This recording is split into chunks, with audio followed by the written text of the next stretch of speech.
30 generasi. Muhammad sallallahu alaihi wasallam bin Abdullah bin Abdul Muttalib bin Hashim bin Abdul Manaf bin Qusay bin Murrah bin Kilab bin Ka'ab bin Ghalib bin Fihr bin Malik bin Nadar bin Kinana bin Khuzaimah bin Mudrika bin Ilyas bin Nizar bin Mudar bin Ma'ad bin Adnan bin Addi bin Adri bin Muqawwam bin Nahur bin Tarikh bin Ya'rub bin Yasjub bin Nabit bin Ismail alaihissalam bin Ibrahim alaihissalam. 30 generasi. Coba ulangi.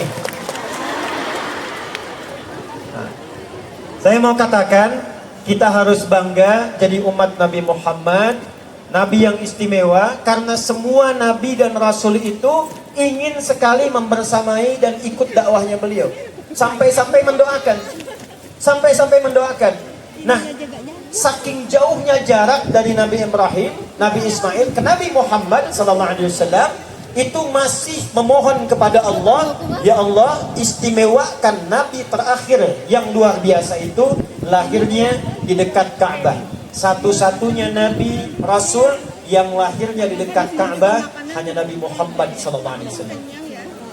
Ya, nah ini kalau ini Ka'bah di sini ada Zam-Zam sekarang.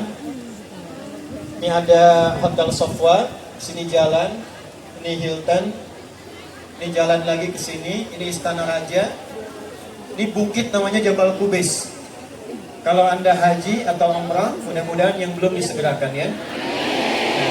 Nah, tidak cukup dengan amin, nabung ya. Ini dari Zam-Zam lurus, belok kanan sini, jalurnya ke sini. Ini ada gate Ismail pintu 26. Ini gate Nabi, tempat Nabi sholat 2 rakaat sebelum Isra Mi'raj. Ya, dari depan Hajar Aswad. Ini namanya gate Nabi di sini. Ini nanti ada gate Ali. Ini Babus Salam. Babus Salam naik ke atas. Ini ada yang tangga, ini ada yang eskalator, ini ada kursi penjaga warna hijau. Lurus. Di sini ada rumah yang sekarang jadi perpustakaan. Di atasnya ada bukit kecil. Dari Jabal Qubais ke sini, Anda lewat, ini ada Istana Raja, ini ada posnya, CCTV warna putih ngadep ke sini. Ini ada kipas angin kurang lebih 35, sudah saya hitung. Sampai ke ujung, ke sini 150 meter, inilah rumah Nabi dilahirkan, Maulid Nabi. Tidak ada satu Nabi pun yang lahir di dekat Ka'bah kecuali Nabi Muhammad SAW. Jadi ini doanya untuk Nabi Muhammad, lahirnya, tumbuhnya, diutusnya bukan di Romawi yang sudah maju, bukan di Persia, tapi di lingkungan masyarakat yang berada di tempat yang tertinggal, tertutup, dan masyarakatnya disebut dengan apa tadi? Jahiliyah. Sekarang, lihat sini, saya mau cepat saja. Ini jahiliyah. Fokus. Tiba-tiba dibimbing oleh Nabi, dibina oleh Nabi, dari mulai Mekah, saya cepat sampai ke Yathrib jadi Madinah, kurang lebih periodenya 20 tahun.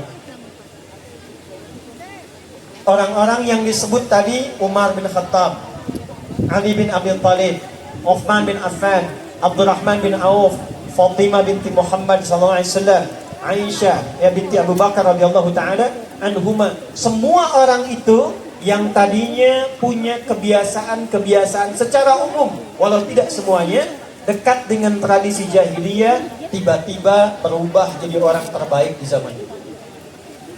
Umar tadi, ya, biasa tantangin orang, senang tampil dengan kekuatan, ngajak duel hampir tiap waktu. Satu-satunya sahabat yang pernah jualan Tuhan, bahkan muter-muter. Kalau yang lain bikinnya dari kayu, asnan, ada yang bikin dari batu, watan, autan, beliau bikin dari roti. Ya, Umar tuh visioner. Saat orang bikin dari kayu, beliau bikin dari roti. Yang gak pernah orang bikin, kepikiran sama Umar. Tidak ada orang pernah jualan Tuhan terbuat dari roti pada masa itu kecuali Umar. Makanya nanti saat masuk Islam, kadang sedih sendiri, kadang senyum sendiri. Ketika ketawa sendiri, orang tanya, ya Amirul Mukminin, wahai Amirul Mukminin, kenapa engkau tertawa? Saya ingat dulu saya jahiliyah pernah jualan Tuhan dari roti. Saya keliling-keliling musim panas, belum ada yang beli. Wah, ana jauhan dan saya lapar. Tiba-tiba saya dudukkan Tuhan saya katakan, ya Lata a'dzirini an-naja'i, ya Lata Tuhanku, maafkan saya lapar banget, saya pinjam dulu tangannya, nanti saya ganti lagi. Sampai selesai jualan, Tuhannya habis saya makan. Itu kata Umar. Siapa yang pernah dengar Abu Dzar Al-Ghifari? Pernah dengar? Abu Dzar Al-Ghifari. Pertanyaannya, siapa nama aslinya? Jundub bin Junada. Itu beliau pemimpin preman satu kampung. Ada kampung perompak, pembegal, kampung preman, namanya kampung Ghifar. Semua yang dari sana disebut Ghifari namanya. Kalau di sini ada mas yang namanya Al-Ghifari, nah itu kampung preman. Dulu jahiliyah. Perhatikan, orang-orang ini yang tadi disebut diajarkan oleh Nabi, dibimbing oleh Nabi, tiba-tiba mereka berubah jadi generasi milenial di masanya yang tumbuh hebat dan membangun negaranya, tempatnya, daerahnya menjadi tempat yang maju dan berkembang. Apa kurikulum yang diajarkan oleh Nabi? Seperti apa tahapannya? Nah, ini yang insya Allah kita akan rinci pelan-pelan. Tadi siapa yang sebutkan Sayyidah Fatimah? Di sana ya. Sayyidah Fatimah itu, para teman-teman yang muslimah, akhwat, beliau bukan hanya dikenal putri Nabi, tapi silahkan Anda cek sejarah, beliau diantara satu-satunya sahabat perempuan putri Nabi yang juga pakar di bidang keperawatan. Sayyidah Aisyah radhiyallahu ta'ala anha, selain hafal 2210 hadis dari Nabi, beliau juga satu-satunya perempuan sahabiah yang pakar di bidang kedokteran. Utsman bin Affan, Abdurrahman bin Auf, pakar di bidang manajemen bisnis. Dalam 2 tahun itu jadi orang terkaya di Madinah nomor 2. Setelah itu nomor 1. Saya pernah riset kekayaan Abdurrahman bin Auf setelah Nabi meninggal. Kalau diukur dengan ukuran sekarang, valuasi sekarang, kurang lebih hartanya 14.000 triliun. Abdurrahman bin Auf saja. Modalnya dari pakaian.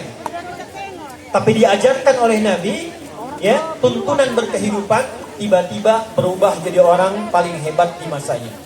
Saya akan sampai pada 2 bagian lagi. Perhatikan, saya contohkan dulu satu kejadian. Setelah itu saya keluarkan pedomannya, baru kemudian kita pelajari langkah-langkahnya. Mudah-mudahan pulang dari pengajian ini kita bisa berubah menjadi lebih baik dan membangun daerah kita, insya Allah. Ya. Yuk kita mulai. Saya ambil contoh Abdurrahman bin Auf dulu ya, karena tadi disebutkan oleh kawan kita. Beliau sebelum masuk Islam kaya tidak? Saya ulangi, kaya tidak? Kaya. Perhatikan, beliau kaya. Dan kaya itu standarnya dibagi 3. 1, kaya. 2, kaya banget. 3, kebangetan kayanya. 3 ya. Nah, sebelum masuk Islam itu kaya, hartanya banyak, terpandang. Dan termasuk di antara tokoh yang diberikan kesempatan untuk memberikan masukan bagi masyarakat saat itu. Ada tempat di depan, kalau sekarang Hilton yang lama, di depan masjid, sekarang jadi toilet. Itu satu tempat berkumpulnya 100 orang paling berpengaruh di masa itu. Abdurrahman bin Auf kemudian masuk Islam, ingin ikut hijrah ke Yathrib yang kelak jadi Madinah. Maka oleh orang-orang Quraisy pada masa itu dipersilahkan ikut hijrah, tapi ditawari begini, kalau kamu tidak ikut Muhammad, tidak ikut ajaran Muhammad, tetap tinggal di sini, kami angkat jadi orang nomor 1 paling kaya di lingkungan masyarakat sini, jahiliyah, dan ditempatkan jadi orang yang terhormat, hartanya ditambah, orang paling kaya jadi orang terhormat. Saya mau tanya sebentar, kalau di sini teman-teman yang laki-laki yang ikhwan, kalau ada yang bilang begini, keluar dari Islam, saya berikan harta jadi orang nomor 1 paling kaya di Taiwan.